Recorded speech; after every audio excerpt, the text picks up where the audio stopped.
नमस्कार दोस्तों, तूली the blogger में आप सबका फिर से स्वागत है। दोस्तों आज की इस वीडियो में मैं आप लोगों को बहुत इंटरेस्टिंग एक चीज़ बताने वाली हूँ कि क्या वृक्ष में सचमुच देवता होते हैं।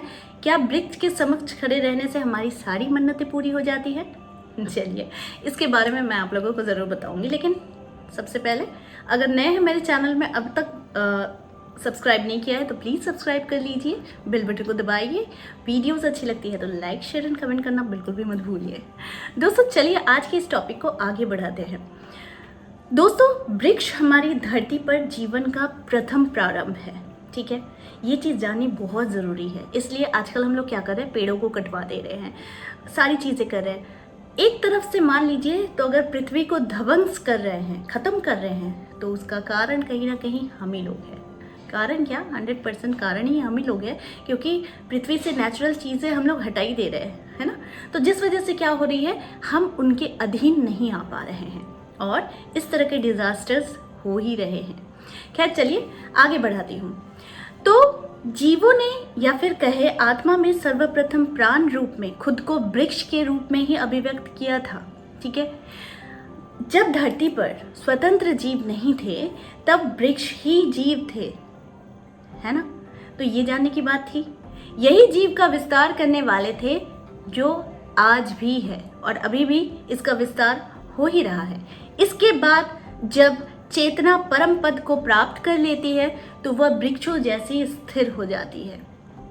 हम लोग अपनी चेतना को अक्सर हम लोग भ्रमित करते हैं, है ना, ध्यान लगाते हैं, कुछ भी करते हैं, तो हम लोग क्या होता है कि हमारा जो चिंता है, जो सोच है, वो हमेशा भटकते रहती है। लेकिन असलियत में अगर अवचेतन मन को जानना है, अगर आपके ध्यान की उस चरम स्थिति पे पहुंचना है, तो खुद को वृक्ष के समान स्थिर रखना होगा, वृक्ष के समान खुद को समझना होगा, तभी जाकर ध्यान की वो स्थिति को हम लोग पा सकते हैं। देखिए अनंत ऐसी आत्माएं हैं जिन्होंने वृक्ष को अपना शरीर बनाया है, ठीक है। तो वृक्ष इस धरती पर ईश्वर के प्रथम प्रतिनिधि या फिर कह लीजिए दूत है। वेद शास्त्र और पुराणों को पढ़ने से भी इस बात का खुलासा होता है, ठीक है। तो ये जानने की जरूरत थी। कई सगुण साधकों, ऋषियों, यहाँ तक कि देवताओं ने भी बट वृक्ष में भगवान विष्णु की उपस्थिति के दर्शन किए हैं, ऐसा रामचरितमानस में कहा गया है। एक बार पढ़कर देखिए। तो यहीं से प्रश्न उठता है कि क्या वृक्ष के समक्ष खड़े होकर मन्नत मांगने से हमारी सारी मन्नत पूरी होती है। तो ये जानने की ही बात है। तो देखिए धरती के ना दो छोर है, एक उत्तरी ध्रुव है और दूसरा दक्षिणी ध्रुव है। वृक्ष इन दोनों ध्रुवों के कनेक्ट रहकर धरती और आकाश के बीच ऊर्जा का एक सकारात्मक वर्तुल बनाते हैं, है ना, एक सामंजस्य तैयार करते हैं जो कि बहुत पॉजिटिव होती है, दोनों को बैलेंस कर रहे हैं, ठीक है। तो वृक्ष का संबंध या फिर जुड़ाव जितना धरती से होता है, ठीक उतना ही कई गुना ज्यादा वृक्ष का संबंध आकाश से भी होता है। देखिए वैज्ञानिक शोधों से ये बात सिद्ध हो चुकी है कि धरती के वृक्ष ऊंचे आसमान में स्थित बादलों को आकर्षित करते हैं, ठीक है। जिस क्षेत्र में जितने ज्यादा वृक्ष होंगे वहां वर्षा उतनी ज्यादा होगी। मतलब इतने वन समाप्त हो जा रहे हैं, जिस वजह से क्या हो रहा है कि धरती पर से वर्षा ऋतु का संतुलन भी बिगड़ रहा है। और इसके क्रिएटर कौन है, हम लोग ही हैं, क्योंकि हम लोग पेड़ को काटे जा रहे हैं और पृथ्वी के संतुलन को बिगाड़ रहे हैं, जिसके चलते कहीं सूखा तो कहीं बाढ़, इस तरह के नज़ारे हम लोगों को देखने मिल जाते हैं, है ना।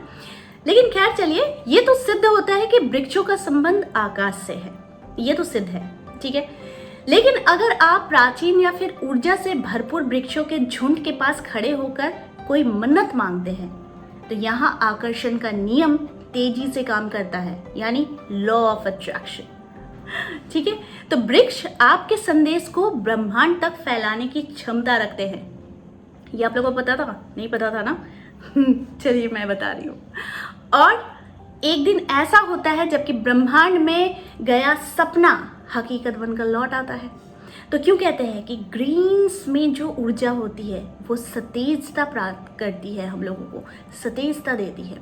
और इससे क्या होता है, इसकी एनर्जी इतनी स्ट्रांग होती है पेड़ों की, जिस वजह से वहाँ पर एक झुंड है, एक वन है, एक तपोवन है। साधु संत जब भी देखेंगे, गौर करेंगे ना, ये लोग जब भी एक ध्यान में जाते हैं ना, या फिर सिद्धि प्राप्त करनी होती है ना इन लोगों को, तो ये लोग वन तपवन ही ढूंढते हैं। जिसका रीज़न ये है कि उनमें पेड़ों में आकर्षण का नियम होता है, जो कि ब्रह्मांड तक आपकी इच्छाओं को बहुत जल्दी पहुंचाती है, और वो एक ना एक दिन ज़रूर आपने जो भी सपना देखा, जो भी मन्नत मांगी है, वो पूर्ण होकर आपके पास ज़रूर लौट कर आती है। ठीक है, तो देखिए, वैज्ञानिक कहते हैं कि मानव मस्तिष्क में 24 घंटे में लगभग 60,000 विचार आते हैं। कितनी चीज़ें सोचते हैं हम लोग, कितनी जगह है हम लोगों में, हाँ, दिमाग में, कि कितनी सारी चीज़ें हम लोग सोच लेते हैं। उनमें से ज़्यादातर जो विचारें होती है ना, वो निगेटिव होती है, जो हमें पॉजिटिव चीज़ें सोचने ही नहीं देती है, हमेशा क्वेश्चन मार्क लगा कर रख देती है कि आखिर ऐसा कैसे हो सकता है। अभी भी इस वीडियो को देख रहे होंगे ना, तो आप लोग ये वीडियो को देखते हुए भी बहुत सारी चीज़ें सोच रहे होंगे जिसमें क्वेश्चन मार्क ही होगा, ये क्या बात हो गई, ये कैसी हो गई। तो ज़्यादा सोचिए मत, 60,000 विचार तो ऐसे ही चलते रहते हैं, उसमें और एक्स्ट्रा दबाव मत डालिए। ठीक है, तो क्या होता है कि नकारात्मक विचारों का पलड़ा ना जो है वो भारी होता है, वो इतना भारी होता है कि हम उसकी चपेट में आ जाते हैं, और जिस वजह से हम कुछ भी सोच रहे हैं तो वैसा ही होता नहीं है, बल्कि उसके विपरीत होने लगता है। ठीक है, और फिर उसके बाद क्या होता है कि हमारी जो हौसला है ना, वो टूटने लग जाती है। लेकिन क्या होता है कि नकारात्मक विचारों का जो ही पलड़ा भारी होता है, तो फिर भविष्य में भी वैसा ही होगा, और यही मिश्रित विचार है जो मिश्रित भविष्य को तैयार करती है ना। हम सोच नहीं पाते कि आगे कैसे बढ़े, या फिर रास्ता भी ढूंढ लेते हैं कि तुरंत हमारे नेगेटिव विचार आ जाते हैं कि रुको, यहीं पर रुको, आगे बढ़ने के लिए ऐसा कैसे संभव है। तो क्या होता है, ये एक मिश्रित फल देता है। ठीक है, जो भी विचार निरंतर आ रहा है ना, वो धारणा का रूप पकड़ कर ले रहा है, यानी वो वही रूप पकड़ ले रहा है जो आप धारणा कर रहे हो। ठीक है, तो यही सारी चीज़ें हैं कि जो आपको जाननी है। तो लॉ ऑफ अट्रैक्शन में क्या होता है कि ब्रह्मांड में इस रूप की तस्वीर पहुंच जाती है, आप क्या सोच रहे हो, फिर जब वह पुनः आपके पास लौटती है, तो उस तस्वीर अनुसार आपके आसपास वैसा ही घटनाक्रम निर्मित हो जाता है। या फिर इसका मान लीजिए कि योगानुसार विचार ही आपकी जो विचार है वही वस्तु बन जाते हैं। यदि आप निरंतर वृक्षों की सकारात्मकता ऊर्जा के वर्तुल में रहते हैं, उसके अधीन में रहते हैं, उनके संस्पर्श में रहते हैं, तो आपके सोचे सपने सच होने लगते हैं। इसलिए वृक्षों को कल्प वृक्ष की संज्ञा भी दी गई है। ठीक है, तो ये बहुत इंपॉर्टेंट है, जो कि आप लोगों को जानने की ज़रूरत है। जो नहीं जानते हैं वो शायद आज के इस वीडियो से कुछ हद तक की सही समझ जरूर गए होंगे कि वृक्ष के मध्य भी रहने से हमारी सारी विशेष कंप्लीट ज़रूर होती है, क्योंकि हर एक पेड़ों में, हर एक पौधों में जीवन है, जो जीवन बहुत जल्दी हमारे ब्रह्मांड के संस्पर्श में आती है। उसकी ऊर्जा इतनी पॉजिटिव होती है कि हमारी सारी विशेष बहुत जल्दी पूरी होती है। तो आई होप आज का वीडियो आप लोगों को अच्छा लगा होगा। इस तरह के वीडियोस मैं आप लोगों तक लाते रहूंगी। आज के लिए बस इतना ही, फिर मिलेंगे एक नए टॉपिक के साथ। तब तक के लिए आप सबको मेरा प्यार भरा नमस्कार।